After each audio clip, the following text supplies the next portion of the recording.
हमारे 2 अनुसूचित जाति के जो पार्षद थे, उन्होंने जो बात रखी वो बिल्कुल सत्य है। जो वर्ड उन लोगों ने बोला आपकी वीडियो में वो सत्य है। उनको इसी प्रकार से जो था वो बुलाया जाता था। अब पॉलिटिक्स है, लेकिन पॉलिटिक्स में भी जो है वो कहीं ना कहीं भाषा का जो है एक स्तर जो है वो इतना नीचे नहीं गिर जाना चाहिए कि किसी आदमी के आत्मसम्मान को ठेस लगे।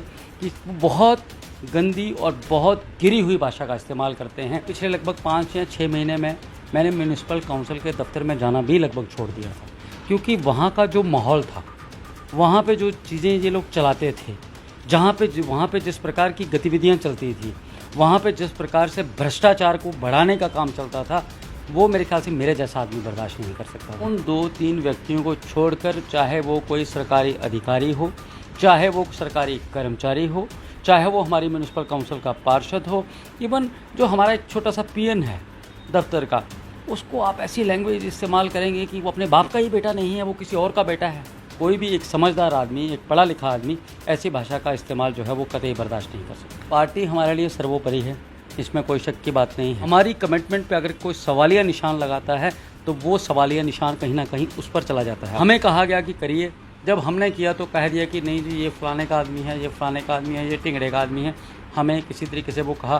फिर इन्हीं नरेश शर्मा ने जो है था हमसे माफ़ी मांगी। पार्टी ने हमें बिठाया, पार्टी ने कहा चलो एक मौका और दीजिए। मुझे कोई कहा कि उस आदमी को मैंने ख़रीद लिया, जहाँ उस इतने पैसे दे दिए। सारे दुनिया को पता होता है, सारे शहर को पता है, हर आदमी को पता है कौन आदमी कहाँ खड़ा है। तो मुझसे टेलीफोनिकली भारतीय जनता पार्टी के शीर्ष नेतृत्व के बहुत बड़े नेता ने मुझसे कहा था कि ठीक है, आप अपनी जगह ठीक हैं, आरोप भी आपके ठीक हैं, तरीका आपका थोड़ा सा गलत है। आप कार्यकर्ताओं की अनदेखी करेंगे और वो कार्यकर्ता लगातार प्रताड़ित होते रहेंगे। नरेश जी खुद बता सकते हैं कि ऐसा क्या कारण है कि उनके पास क्या ऐसी छड़ी है जो चलती है, तो वो सारे लोग वो बोलते हैं। म्यूनिसिपल काउंसिल कठुआ का अध्यक्ष जो है वो भारतीय जनता पार्टी का ही होगा। इस म्यूनिसिपल काउंसिल में प्रेसिडेंट भारतीय जनता पार्टी का ही होगा। अब नरेश शर्मा जी के लिए सारा युद्ध है, तो नरेश शर्मा जी को मेरे ख्याल से थोड़ा सा उसमें विराम लेना चाहिए। नरेश शर्मा जी अगर 2.5 साल पावर में बैठ सकते हैं, तो 2.5 साल में अगर वो हमारे साथ बैठ जाएं, काउंसलर हम उनके साथ बनकर बैठे हैं, तो वो भी अगर हम लोगों के साथ बैठ जाएँ, अध्यक्ष कोई भी बने। नरेश जी जो है फ्लोर टेस्ट अगर नहीं करवाना चाहते हैं, जो उन्हें करवाना चाहिए भी नहीं, अगर नहीं करवाना चाहते हैं तो वो पार्टी को अपना रेजिग्नेशन सौंप दे। गत 12 जुलाई को नगर परिषद के अध्यक्ष और उपाध्यक्ष के खिलाफ अविश्वास प्रस्ताव लाया गया और नगर परिषद कठुआ के 12 पार्षदों ने उनके खिलाफ यह अविश्वास प्रस्ताव लाया है। तब से ही नगर परिषद कठुआ में गतिरोध जारी है और नाराज पार्षदों को मनाने की प्रक्रिया भी लगातार जारी हुई है। आपको बता दें कि इसी बीच पार्टी ने भी संज्ञान लेते हुए, भाजपा ने संज्ञान लेते हुए जो उनके पार्षद उनको कारण बताओ नोटिस जारी कर दिया है। वहीं इसी बीच कल भाजपा के 2 पार्षदों ने गंभीर आरोप लगाते हुए कहा है कि नगर परिषद के अध्यक्ष उन पर जाति सूचक टिप्पणी करते थे। इसके अलावा जो उनकी जाति के, जो एससी कम्युनिटी के जो इलाके हैं, वहां पर जानबूझकर विकास में अनदेखी की जा रही थी। इस वक्त हमारे साथ बातचीत करने के लिए मौजूद हैं नगर परिषद के वार्ड 20 से पार्षद रविंद्र पठानिया। उनसे बात करेंगे। पठानिया साहब, जिस तरह से लगातार जो है गतिरोध जो है बना हुआ है, आपने भी जब अविश्वास प्रस्ताव लाया था तब आपने सामने आकर बोला था, लेकिन उसके बाद आप भी कैमरे के सामने नहीं आए हैं। लेकिन कल आपके 2 पार्षद जो है वो सामने आए, उन्होंने कहा है कि हमारे पर जाति सूचक टिप्पणी की जाती थी, जानबूझकर हमारे इलाकों में विकास नहीं करवाया जाता था, अनदेखी की जा रही थी। आपके क्या कहना है इस पर, जिस तरह से उन्होंने आकर स्पष्ट कर दिया है कि इन कारणों से उन्होंने अविश्वास प्रस्ताव लाया है? देखिए, ये उन्होंने कल जो वीडियो मैंने आपके चैनल के माध्यम से कल देखा, हमारे 2 अनुसूचित जाति के जो पार्षद थे, उन्होंने जो बात रखी वो बिल्कुल सत्य है। हमारे सामने भी हमें बुरा लगता था, क्योंकि हम लोग एक अच्छे परिवार से हैं, पढ़े लिखे हैं और एक्सपीरियंस भी 25-26 साल का है राजनीति में। मैंने आज तक कोई ऐसा इंसान नहीं देखा कि जो किसी को, क्योंकि बाहर पले बड़े हैं तो इस माहौल में पैदा ही नहीं हुए, इस माहौल में रहे नहीं कि हम जात पात ये वो इससे ऊपर जो है उठ के बात की जानी चाहिए। लेकिन ये हमें भी महसूस किया जाता था कि जो वर्ड उन लोगों ने बोला आपकी वीडियो में वो सत्य है। उनको इसी प्रकार से जो था वो बुलाया जाता था और कहीं ना कहीं उनकी अनदेखी भी की जाती थी। उन लोगों को ये समझा जाता था कि ये लोग कुछ भी नहीं हैं। जब उनके सामने कुछ और बात की जाती थी तो उनके जाने के बाद कुछ और बात की जाती थी। ये बात सत्य है। और जहाँ तक हमने आज से 1 साल पहले भी जब उसके खिलाफ नो कॉन्फिडेंस लाया था, अविश्वास प्रस्ताव, तो हमने तब भी कहा था कि जो उसकी भाषा है वो भाषा किसी भी स्तर पर जो है वो बर्दाश्त करने के काबिल नहीं हो सकती। मैं ये समझता हूँ। अब पॉलिटिक्स है, लेकिन पॉलिटिक्स में भी जो है वो कहीं ना कहीं भाषा का जो है एक स्तर जो है वो इतना नीचे नहीं गिर जाना चाहिए कि किसी आदमी के आत्मसम्मान को ठेस लगे। कि कोई आदमी किसी के घर में खाता नहीं है, सब लोग अपने अपने घर में खा रहे हैं, ठीक है। अब कोई गरीब है, कोई अमीर है, वो अलग बात है, लेकिन आप किसी को उसकी जाति के नाम पर वो करोगे, किसी को कुछ और ऐसी गाली दोगे। शायद मेरे जैसा आदमी अपने मुंह से भी निकालना वो चीज़ अच्छी नहीं समझता, लेकिन वो ये सिर्फ मैं नहीं कह रहा हूँ, ये सिर्फ रविंद्र पठानिया नहीं कह रहा है।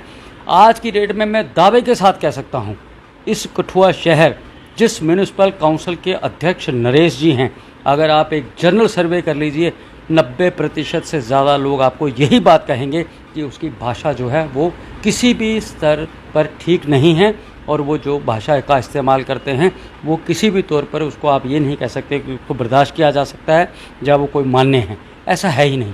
वो बहुत गंदी और बहुत गिरी हुई भाषा का इस्तेमाल करते हैं, इसमें कोई शक की बात नहीं है। ये उनकी बात होगी, उन पार्षदों की जो एससी कम्युनिटी से बिलोंग करते हैं, लेकिन जो अन्य पार्षद हैं, आप लोग 3, जैसे आप वार्ड 20 से पार्षद हैं, अनिरुद्ध वार्ड नंबर 7 से हैं, और करण जी जो हैं वो भी पार्षद हैं भाजपा से, उनका क्या कहना है इस पर?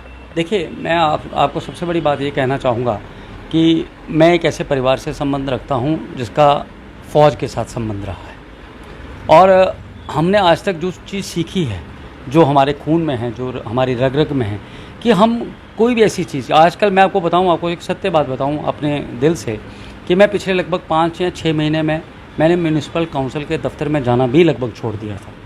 मैं जो भी अपना काम करता था वो टेलीफोनिकली करता था, क्योंकि वहाँ का जो माहौल था, वहाँ पे जो चीज़ें ये लोग चलाते थे, वहाँ पे जिस प्रकार की गतिविधियाँ चलती थी, वहाँ पे जिस प्रकार से भ्रष्टाचार को बढ़ाने का काम चलता था, वो मेरे ख्याल से मेरे जैसा आदमी बर्दाश्त नहीं कर सकता था, और यही कारण था कि मैंने वहाँ से दूर रहना। और दूसरी बात ये है कि आप किसी को जब वो सामने आता है तो उसको सम्मान देते हैं, आप उसके लिए कहते हैं आओ जी बैठो जी, बहुत बढ़िया, ये वो। जब वो पीछे चला जाता है तो आप उसी समय 1 मिनट में ही उस आदमी को, वो आपसे 10 मीटर दूर जाता है तो आप उसको गालियाँ निकालना शुरू हो जाते हैं। तो ये कहीं ना कहीं मेरी समझ से परे था। आपके लिए भी अपशब्दों का प्रयोग किया गया? देखिए, बिल्कुल, जो आदमी एक के लिए करता है दूसरे के लिए कर सकता है, उसके लिए तीसरे के लिए करना कोई बड़ी बात नहीं है। ये सबके लिए था। चंद 2 या 3 आदमी ऐसे हो सकते हैं शायद जो उनकी गुड बुक्स में थे, जहाँ उनके चहीते थे, जहाँ उनसे कोई उनका ऐसा कोई वास्ता था, उनके खिलाफ अगर ना करते हों तो मैं ये नहीं कह सकता था। लेकिन मैं ये पूरे दावे से कह सकता हूँ कि उन 2-3 व्यक्तियों को छोड़कर, चाहे वो कोई सरकारी अधिकारी हो, चाहे वो सरकारी कर्मचारी हो, चाहे वो हमारी म्यूनिसिपल काउंसिल का पार्षद हो, इवन जो हमारा एक छोटा सा पीएन है दफ्तर का, उसको आप ऐसी लैंग्वेज इस्तेमाल करेंगे कि वो अपने बाप का ही बेटा नहीं है, वो किसी और का बेटा है। अब मैं उस गाली को नहीं बोल सकता हूँ उसको। तो ये मेरे ख्याल से कतई भी बर्दाश्त नहीं किया जा सकता। इस प्रकार की भाषा किसी भी राजनीति में, मेरे ख्याल से इस प्रकार की भाषा का इस्तेमाल कहीं भी बर्दाश्त नहीं किया जा सकता। मेरा अपना ये पर्सनल मानना है। कोई क्या सोचता है वो उसकी अपनी सोच है, लेकिन मेरा ये मानना है कि कोई भी एक समझदार आदमी, एक पढ़ा लिखा आदमी ऐसी भाषा का इस्तेमाल जो है वो कतई बर्दाश्त नहीं कर सकता। पठानिया साहब, जिस तरह से अविश्वास प्रस्ताव लाया गया है, पार्टी भी एक्शन लेने के मूड में आ गई है और पार्टी ने भी कारण बताओ नोटिस जारी कर दिया है और कुछ दिनों में आपको जवाब देने के लिए कहा गया है। आप अपने आप को कहाँ देखते हैं और पार्टी को कहाँ देखते हैं, और किस तरह से जो है पार्टी को आप मनाने की कोशिश करेंगे? देखिए, पार्टी हमारे लिए सर्वोपरि है, इसमें कोई शक की बात नहीं है। मैंने आपको बताया कि मैं अगर पिछले 26 साल से इस राजनीतिक क्षेत्र से जुड़ा हूँ, मैंने जहाँ भी काम किया है, मेरा ओरिजिन जो है वो भारतीय जनता पार्टी से ही है। मेरा परिवार पूरा इस सोच का, इस विचारधारा के साथ चलने वाला परिवार है। हमने जहाँ भी काम किया है पूरी सच्ची निष्ठा से, भक्ति भाव से काम किया है, मैं यहाँ तक कह सकता हूँ। हमारी कमिटमेंट पे अगर कोई सवालिया निशान लगाता है तो वो सवालिया निशान कहीं ना कहीं उस पर चला जाता है अपने आप, क्योंकि हमारी कमिटमेंट बड़ी पक्की होती है। हमने जब 1 साल पहले ये अविश्वास प्रस्ताव लाया था, उस समय भी हमने ये सारी बातें कही थी और कहीं ना कहीं किसी न किसी स्तर पर हमारी पार्टी से बातचीत भी हुई थी। अब कुछ लोग क्या करते हैं, हम शायद वो चालाकी नहीं जानते हैं, कुछ लोग किसी को राजनीति में नीचे गिराने के लिए, कुछ वो करने के लिए, उसका रास्ता बंद करने के लिए किसी भी स्तर पर गिर जाते हैं। हमें कहा गया कि करिए, जब हमने किया तो कह दिया कि नहीं जी ये फ़लाने का आदमी है, ये फ़लाने का आदमी है, ये टिंगड़े का आदमी है।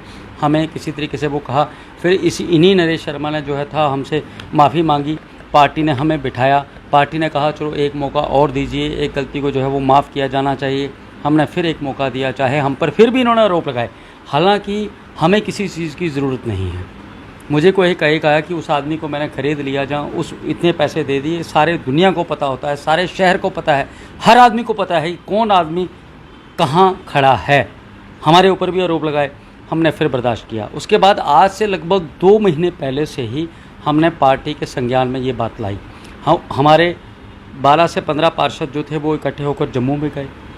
अध्यक्ष से भी बात हुई, जो यहाँ के प्रभारी होंगे, जो इंचार्ज होंगे, उनसे भी बात हुई, जिलाध्यक्ष के स्तर पर भी बात हुई। हमें कहा जाता रहा कि बस थोड़ा सा वेट करिए, थोड़ा सा इंतज़ार कीजिए, हम करते हैं। लेकिन अब मुझे बताइए कि उसके अलावा चारा क्या है? उसके अलावा हमारे पास कोई चारा नहीं बचता है। अब पार्टी ने हमें अविश्वास प्रस्ताव लाने से पहले अपने पार्टी के शीर्ष नेताओं को बताया था कि इस तरह से हम अविश्वास प्रस्ताव लाने वाले हैं। बिल्कुल, कहीं ना कहीं हमारे जो दूसरे पार्षद हैं इनकी बात हुई, ये मिले भी थे, हमने बात भी की। हमें यही कहा गया कि थोड़ा सा इंतज़ार कीजिए। मैं इवन आपको बताऊं, अगर आप पूछ रहे हैं, जो पहली बार जब अविश्वास प्रस्ताव आया था तो मुझसे टेलीफोनिकली भारतीय जनता पार्टी के शीर्ष नेतृत्व के बहुत बड़े नेता ने मुझसे कहा था कि ठीक है, आप अपनी जगह ठीक हैं, आरोप भी आपके ठीक हैं, तरीका आपका थोड़ा सा गलत है, इस तरीक़े को सुधारने की ज़रूरत है, आप एक मौका दीजिए, हम 2 या 3 महीने में जो है इसका और तरीका निकालेंगे, कोई इसका रेजिग्नेशन ले लेंगे या कुछ कर लेंगे और इस पर बात की जाएगी। लेकिन कुछ नहीं हुआ। फिर कोविड आ गया तो हमने भी सोचा कि चलो अब कोविड का टाइम है, हम ये वाला पंगा डालेंगे तो मेरे ख्याल से कहीं ना कहीं अच्छा नहीं लगता है। तो फिर हमने इंतज़ार किया। अब जब थोड़ी सी स्थितियाँ फिर सुधरी तो हमने 2 महीने पहले फिर बातचीत का सिलसिला शुरू किया।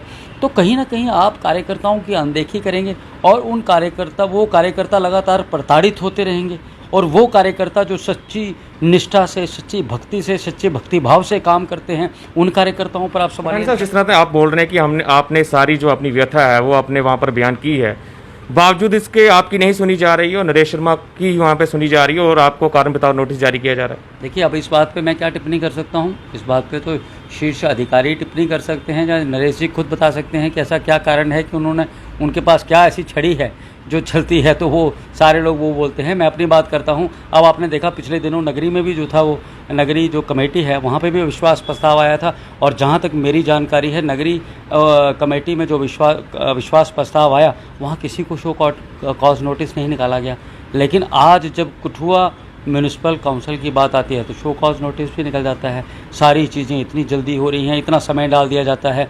पिछली बार आपने देखा 2 तारीख को नो कॉन्फिडेंस आया था और 6 तारीख को फ्लोर टेस्ट भी हो गया था। आज 12 तारीख से लेकर जो है वो मेरे ख्याल से 5-6 दिन होने के बाद भी आज तक कोई पता नहीं है, 10 दिन का टाइम दे दिया गया। अब उसमें सारी चीज़ें क्या हैं, मैं इस पर जाऊँगा तो बड़ी मेरे ख्याल से विस्तार बात हो जाएगी। आखिरी सवाल, क्या अभी कोई बीच बचाव का रास्ता है? क्या कोई समझौते का रास्ता भी दिखाई दे रहा है आपको? देखिए, समझौते का रास्ता यही है।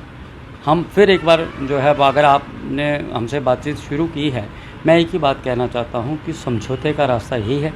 अध्यक्ष, जहां तक कहूं, इस म्यूनिसिपल काउंसिल कठुआ का अध्यक्ष जो है वो भारतीय जनता पार्टी का ही होगा। इस म्यूनिसिपल काउंसिल में प्रेसिडेंट भारतीय जनता पार्टी का ही होगा। इसे कोई नहीं झुठला सकता, चाहे जितनी मर्जी कोई अफवाहें उड़ाए कि वो कर रहा है। मुझे पता है बहुत सी राजनीति में ऐसी बातें। नरेश शर्मा भी हो सकते हैं। नरेश शर्मा जी, जब अब नरेश शर्मा जी के लिए सारा युद्ध है तो नरेश शर्मा जी को मेरे ख्याल से थोड़ा सा उसमें विराम लेना चाहिए। नरेश शर्मा जी अगर 2.5 साल पावर में बैठ सकते हैं तो 2.5 साल में अगर वो हमारे साथ बैठ जाएं, काउंसलर हम उनके साथ बनकर बैठे हैं, तो वो भी अगर हम लोगों के साथ बैठ जाएं, अध्यक्ष कोई भी बने, तो उसमें कोई समस्या की बात ही नहीं है। उसमें क्या समस्या की बात है, मुझे बताइए। और नगरी में किसी के खिलाफ वो नहीं किया, यहाँ आपने देखा जो हो रहा है वो भी आप सारी परिस्थितियाँ देख रहे हैं।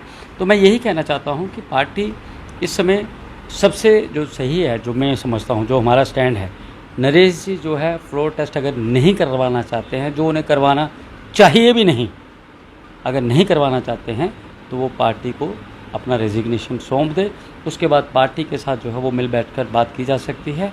भारतीय जनता पार्टी के जिस उम्मीदवार को पार्टी डिसाइड करेगी, हम लोग जो है वो उसको अपना वोट करेंगे और वो जो है वो भारतीय जनता पार्टी का यहाँ पे म्यूनिसिपल काउंसिल का अध्यक्ष बनेगा। बहुत बहुत शुक्रिया पठानी साहब। शुक्रिया।